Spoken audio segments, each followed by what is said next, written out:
Capítulo 3. El testimonio de algunos no es el testimonio de otros. La Biblia relata diversas historias fascinantes acerca de cómo Dios con su majestuoso poder libró a muchos de sus siervos de diferentes acontecimientos que tenían como propósito destruirlos. Siendo el caso de Daniel en el foso de los leones, uno de los más mencionados y el que también hemos tomado como uno de los 2 ejemplos bíblicos que usaremos en el desarrollo del presente capítulo. Pero para entender mejor dicho acontecimiento, procedamos a establecer el debido fundamento. Cuando el pueblo de Israel dejó de seguir a Jehová para darse a la adoración de los ídolos de otras naciones, Dios los entregó en manos de Nabucodonosor, rey de Babilonia, y allí estuvieron cautivos durante 70 años. En cuanto a esto, cabe destacar el hecho de que fue el mismo Dios, quien escogió a Nabucodonosor como su siervo, para hacer que los israelitas reconocieran el pecado de haberse apartado del camino que él les había trazado.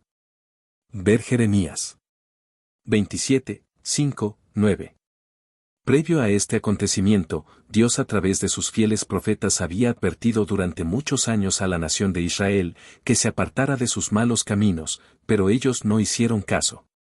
Por lo que siendo usado por el Señor para traer arrepentimiento al pueblo, Nabucodonosor atacó a Jerusalén 3 veces. El primer ataque tuvo lugar en el año 606 a.C. cuando los babilonios se llevaron parte de los utensilios del templo que Salomón había edificado. Y tomaron cautivo a Daniel al junto de otros jóvenes del linaje real. El segundo ataque fue cuando tomó consigo un número mayor de cautivos al que había tomado anteriormente, incluyendo al profeta Ezequiel. El tercer ataque fue en el año 587 a.C. cuando Nabucodonosor ordenó que prendieran fuego a la ciudad. Sin embargo, a pesar de que Daniel había sido tomado entre los cautivos, fue honrado por el rey Nabucodonosor, quien le dio una posición muy alta dentro del imperio babilónico. Pero en el tiempo señalado, tal como había sido predicho, el imperio babilónico cayó y en su lugar fue establecido el imperio medo-persa.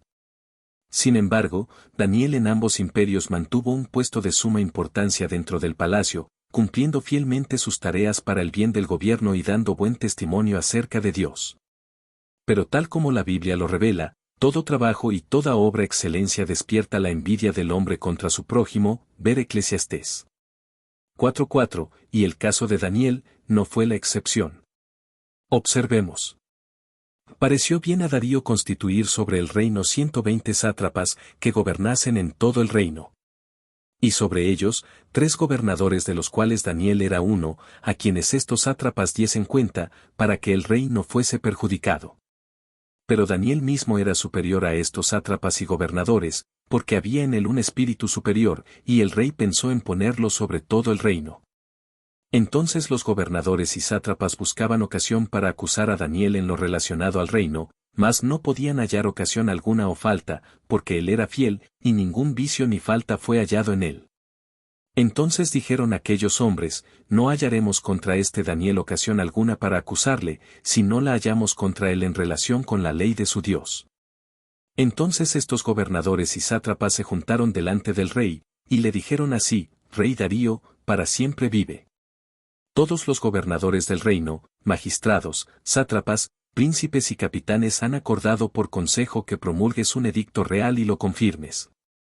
Que cualquiera que en el espacio de 30 días demande petición de cualquier dios u hombre fuera de ti, oh rey, sea echado en el foso de los leones. Ahora, oh rey, confirma el edicto y fírmalo, para que no pueda ser revocado, conforme a la ley de Media y de Persia, la cual no puede ser abrogada. Firmó, pues, el rey Darío el edicto y la prohibición. Cuando Daniel supo que el edicto había sido firmado, entró en su casa, y abiertas las ventanas de su cámara que daban hacia Jerusalén, se arrodillaba 3 veces al día, y oraba y daba gracias delante de su Dios, como lo solía hacer antes. Entonces se juntaron aquellos hombres, y hallaron a Daniel orando y rogando en presencia de su Dios. Fueron luego ante el rey y le hablaron del edicto real. ¿No has confirmado edicto que cualquiera que en el espacio de 30 días pida a cualquier dios u hombre fuera de ti, oh rey, sea echado en el foso de los leones? Respondió el rey diciendo: verdad es, conforme a la ley de Media y de Persia, la cual no puede ser abrogada. Entonces respondieron y dijeron delante del rey: Daniel, que es de los hijos de los cautivos de Judá, no te respeta a ti, oh rey, ni acata el edicto que confirmaste, sino que 3 veces al día hace su petición.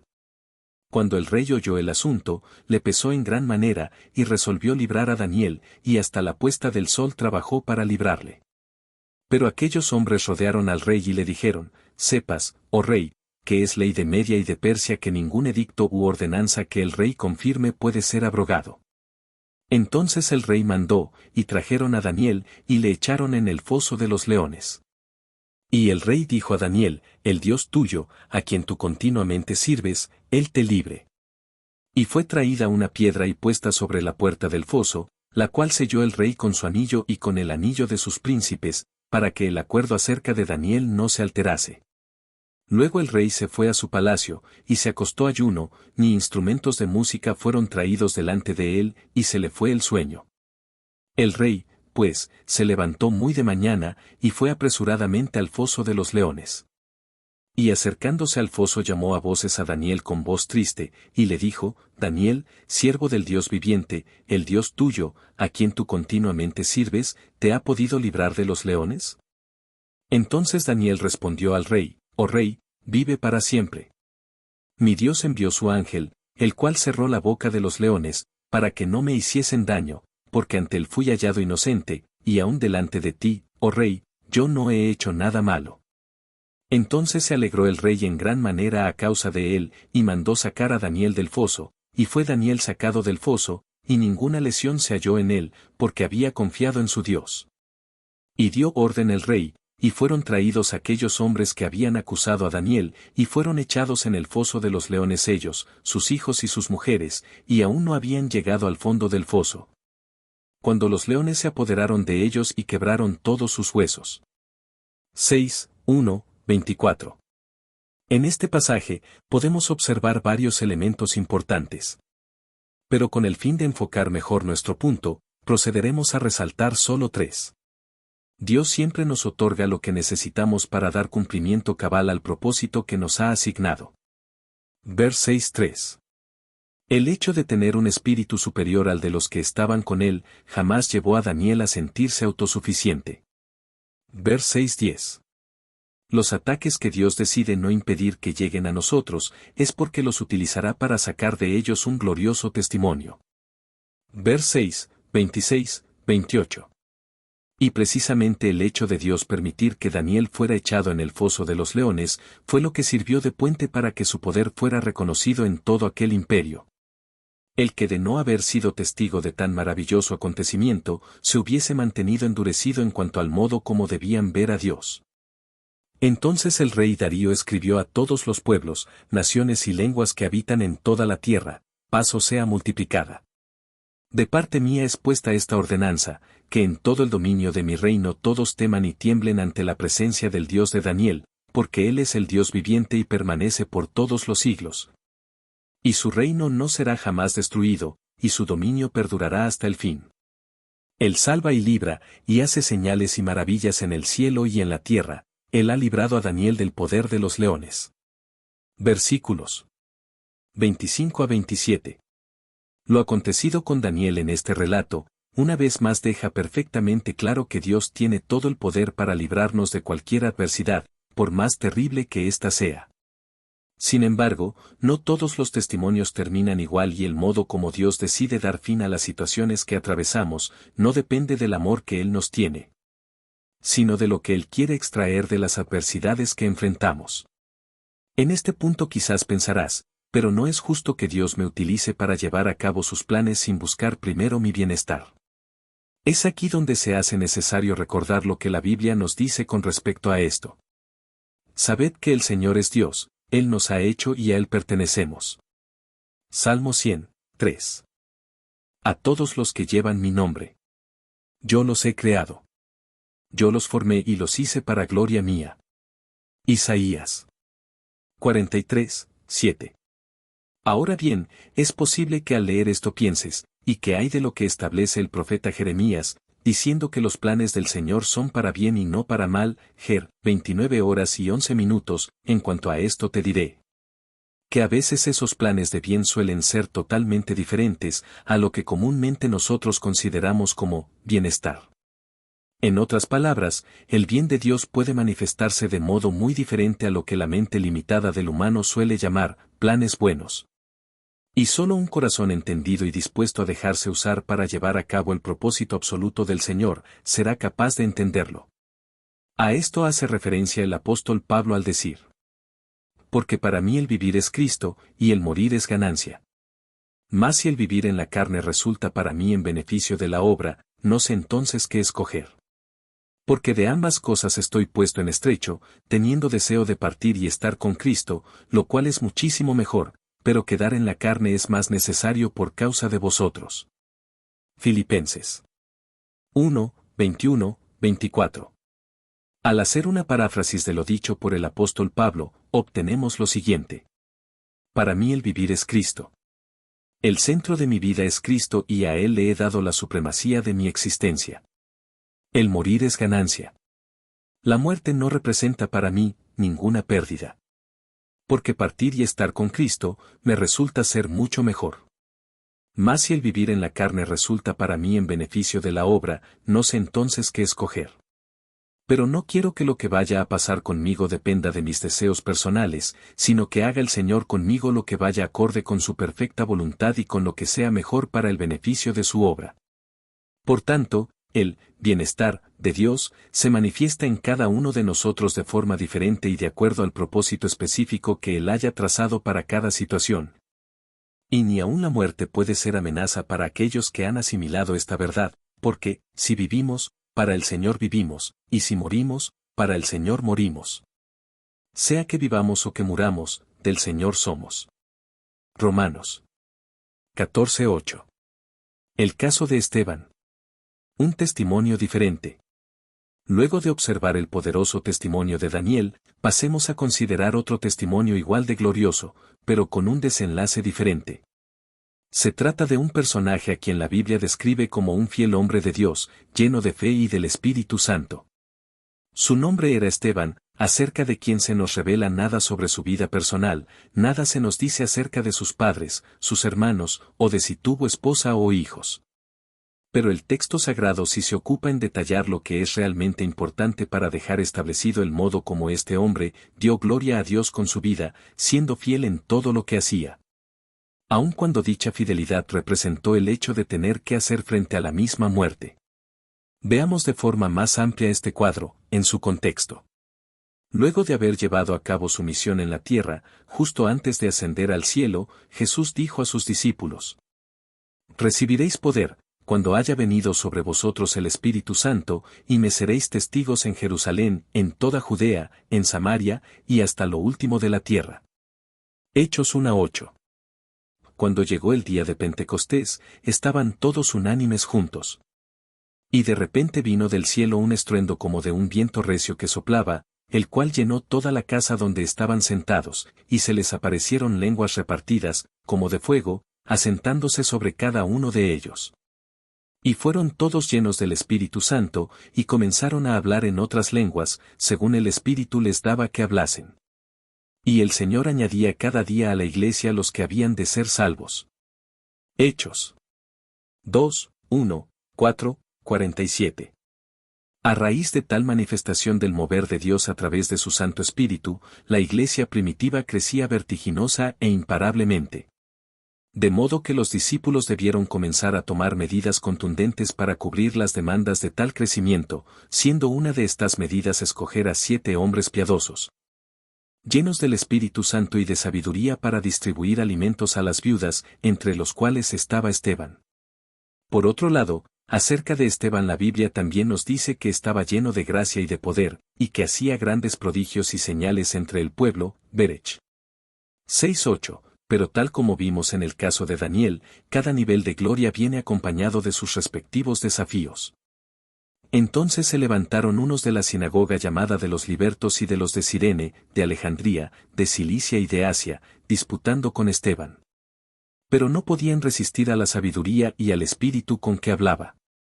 Entonces sobornaron a unos para que dijesen que le habían oído hablar palabras blasfemas contra Moisés y contra Dios. Y soliviantaron al pueblo, a los ancianos y a los escribas, y arremetiendo, le arrebataron, y le trajeron al concilio. Y pusieron testigos falsos que decían, este hombre no cesa de hablar palabras blasfemas contra este lugar santo y contra la ley, pues le hemos oído decir que ese Jesús de Nazaret destruirá este lugar. Y cambiará las costumbres que nos dio Moisés. Hechos 6, 9, 14. Pero a pesar de las falsas acusaciones emitidas en su contra, Esteban no se amedrentó, sino que aprovechó el momento para plasmar con gracia, autoridad y denuedo lo que quizás pueda llamarse la historia más detallada y concisa de Israel y su relación con Dios, a través de los tiempos, les recordó al fiel patriarca Abraham. Y como Dios lo había llevado de una tierra pagana a la tierra que le había prometido, donde hizo un pacto con él. Habló de las jornadas del pueblo desde la estadía de José en Egipto, hasta su liberación a través de Moisés 400 años después. Les recordó repetidamente su continua rebelión e idolatría a pesar de ser testigos oculares de las poderosas obras que el Señor había hecho. Les acusó tajantemente de no reconocer a Jesús como su Mesías, y de rechazarlo y asesinarlo como habían hecho con Zacarías y otros profetas, a lo largo de sus generaciones.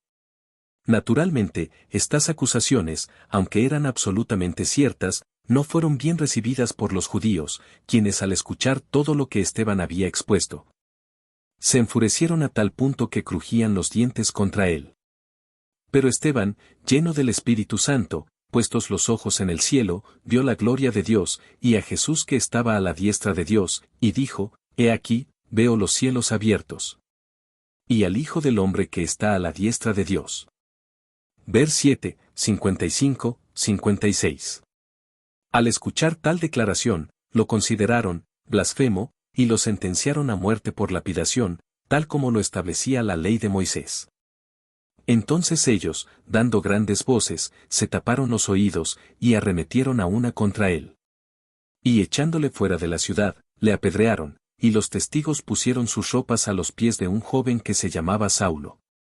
Y apedreaban a Esteban, mientras él invocaba y decía, Señor Jesús, recibe mi espíritu. Y puesto de rodillas, clamó a gran voz, Señor, no les tomes en cuenta este pecado. Y habiendo dicho esto, durmió. Versículos 57, 60. En este punto, es importante resaltar que tanto en la historia de Daniel, como en la de Esteban, podemos apreciar la manifestación del poder sobrenatural de Dios, obrando a través de estos dos siervos. De hecho, ambas historias tienen algunos elementos en común, como son el modo como cada uno vivía, trabajaba y daba testimonio acerca de Dios. La disposición de morir por causa del Señor. La forma en que el Señor utilizó ambos acontecimientos para la expansión de su reino. Esteban fue el primer mártir de la Iglesia, el primero que estuvo dispuesto a dar su vida por causa de Cristo, y modeló de forma admirable el modo como debe hacerse. La muerte de Esteban trajo como resultado una gran persecución para los primeros cristianos. Sin embargo, acerca de esto la Biblia nos dice, y todos fueron esparcidos por las tierras de Judea y de Samaria, salvo los apóstoles. Pero los que fueron esparcidos iban por todas partes anunciando el Evangelio.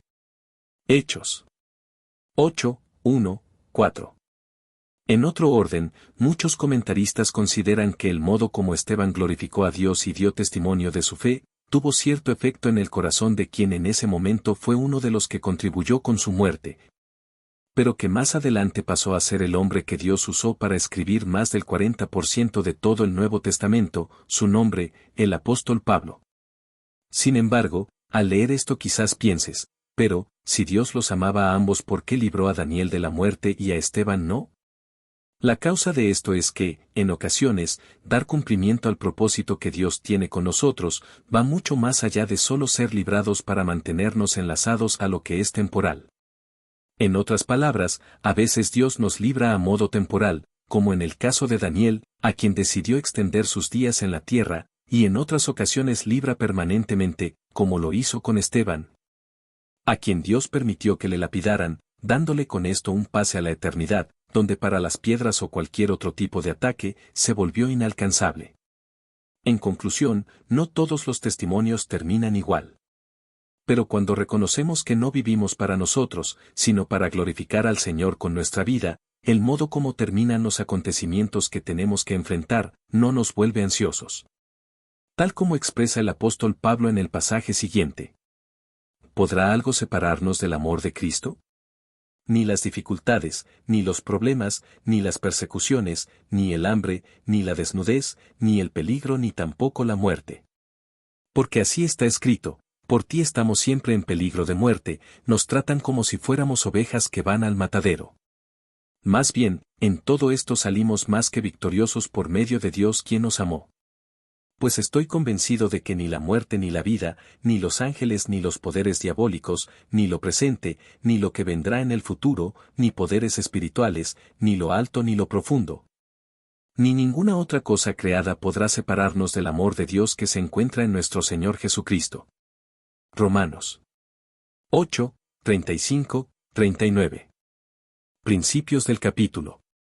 Mientras que lo que nos suceda esté dentro de la voluntad de Dios para nosotros, no debemos temer aunque tengamos que enfrentarnos con la misma muerte. Los ataques que Dios decide no impedir que lleguen a nosotros, es porque los utilizará para sacar de ellos un glorioso testimonio. En ocasiones dar cumplimiento al propósito que Dios tiene con nosotros, va mucho más allá de solo ser librados para mantenernos enlazados a lo que es temporal.